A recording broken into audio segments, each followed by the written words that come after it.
கர்த்தருக்கு ஸ்தோத்திரம். ஊழியரின் ஊழியத்தை குறித்து ஒரு சிறிய ஷார்ட்டான மெசேஜ் பார்ப்போம். எரேமியா 38:19. அப்பொழுது சிதேக்கியா ராஜா எரேமியாவை நோக்கி, கல்தேயர் தங்களை சேர்ந்து போன யூதரின் கையிலே என்னை பிரயாச பண்ண ஒப்புக் கொடுப்பார்களோ என்று நான் ஐயப்படுகிறேன் என்றான். என்னத்தை குறித்து பார்க்க போறோம்னா, நான் ஐயப்படுகிறேன். இன்னைக்கு அநேக நேரத்துல எல்லா சூழ்நிலையும் நம்ம பயந்துட்டு இருக்கோம். சூழ்நிலை நடக்கல, ஆனா அந்த சூழ்நிலைய காதுக்கு கேட்டதோட நம்ம அதுக்கு ஐயோ இது நடந்துருமா பயந்து கொண்டு இருப்போம். அதே போல சிதேக்கியா இங்க பயப்படுறாரு. என்னைக்குமே ஆண்டவர் சாய்ஸ் கொடுப்பாரு. நல்ல சாய்ஸும் கெட்ட சாய்ஸும் இருக்கும். சிதேக்கியா ராஜாக்கு நல்ல சாய்ஸ் கொடுக்குறாரு. எரேமியா ஆண்டவர் தீர்க்கதரிசனமா சொன்னது, நீ அவங்களோட சமாதானம் போனியா நீ காக்கப்படுவ, தேசமும் சுட்டரிக்கப்படாது, பிள்ளைங்களாம் காக்கப்படும். ஆனா அது மிஸ்டேக் பண்றாரு. அவனோட தன்மானம் போயிரும்ட்டு. அப்படின்னா அந்த யூதர்கள் என்னை பரியாசம் பண்ணிடுவாங்க அப்படின்ட்டு, ஒரு விடைச்சிடுவாங்களா, நான் ஒரு கோலப்பர் அப்படின்ட்டு சொல்லிடுவாங்கட்டு அந்த பயத்துல அவன் என்ன செய்யறான், எரேமியா ஆண்டவர் கொடுத்த தீர்க்க தரிசனத்தை சொன்னபடி போகாம அப்படி இருந்துட்டான். அதனால பின்னாடி அவன் மரணத்துக்கு எதுவாகி பட்டணம் சுட்டரிக்கப்பட்டுருச்சு, மோசமா நடந்துருச்சு. அப்ப இன்னைக்கும் நம்ம வாழ்க்கையிலையும் அப்படிதான், நம்ம பயந்து கொண்டே இருக்கிறோம்.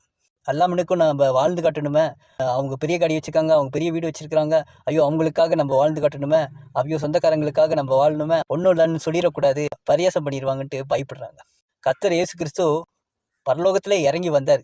அவ்வளோ பரியாசம் ஜனங்க பேசுகிறாங்க. அதையும் தாங்கி தேவன் மரணத்தையே ஜெயிச்சாரு. நம்மளோட பதவியோ அந்த இதெல்லாம் தன்மானம் போயிடக்கூடாதுன்ட்டு என்ன செஞ்சிருவாங்க, தற்கொலை பண்ணிடுவாங்க, இப்படி தான் செஞ்சிருவாங்க. அதே போல் சிதேக்கியா ராஜா அப்படியே ஸ்ட்ராங்காக நிற்கிறாரு. நான் முடியாது, எனக்கு பயமாக இருக்குது, இந்த அந்த மாதிரிலாம் செய்ய மாட்டேன்னு சொல்லி. ஆனால் நீங்கள் பார்த்தீங்கன்னா மனாசே என்ன செய்கிறாரு, அவரும் ராஜா தான்.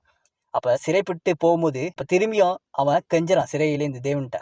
அவர் கர்த்தர் என்ன செஞ்சிடறாரு, திரும்பியும் கொண்டு வந்து அவர் ராஜபாரத்தில் வைக்கிறாரு. இன்றைக்கி நம்ம இறங்க போகிறோம்ன்ட்டு நம்ம எதுவுமே அற்பமாக நினச்சிடக்கூடாது. பரியாசம் பண்ணிடுவாங்க, நம்மளை வடைச்சிடுவாங்க, அதுக்கு பயந்துடக்கூடாது. கீழே இறங்கிட்டோன்னா பயந்துடாதீங்க, கர்த்தர் திருப்பியும் அந்த நல்ல ஸ்தானத்துக்கு கொண்டு போவார்.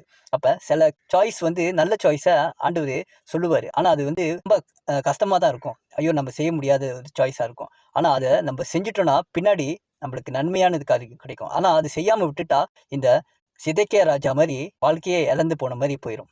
அப்போ தேவன்கிட்ட நம்ம எதுவுமே மறைக்காதபடி அப்படியே வாழுவோம்.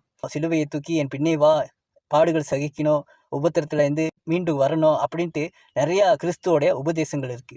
அதன்படி வாழ்வோம். ரட்சிக்கப்படாத அவிசுவாசி இந்த சாங்கியம் செய்யணும், அது செய்யணும்னு சொல்லி நம்மளை இழுப்பாங்க. நம்ம அங்கிட்டு சாஞ்சிடக்கூடாது. அவங்க நம்மளை ஒரு மாதிரி பேசிடுவாங்கன்னு நினச்சி அவங்கள ஆட்டுறன்னு சொல்லி நம்ம தேவனை விட்டுறக்கூடாது. தேவனை பிடிச்சிக்குவோம். மனசனை நம்மளை திருப்திப்படுத்த முடியாது, கர்த்தரையே திருப்திப்படுத்துவோம். கண்டிப்பாக நம்மளுக்கு ஒரு ஜெயமான வாழ்க்கையும் இந்த பூமியிலையும் பரலோகத்திலையும் ஒரு சக்ஸஸ்ஃபுல்லான வாழ்க்கையை கர்த்தர் செய்வார். கர்த்தர் சித்தமானால் அடுத்த வீடியோவில் பார்ப்போம்.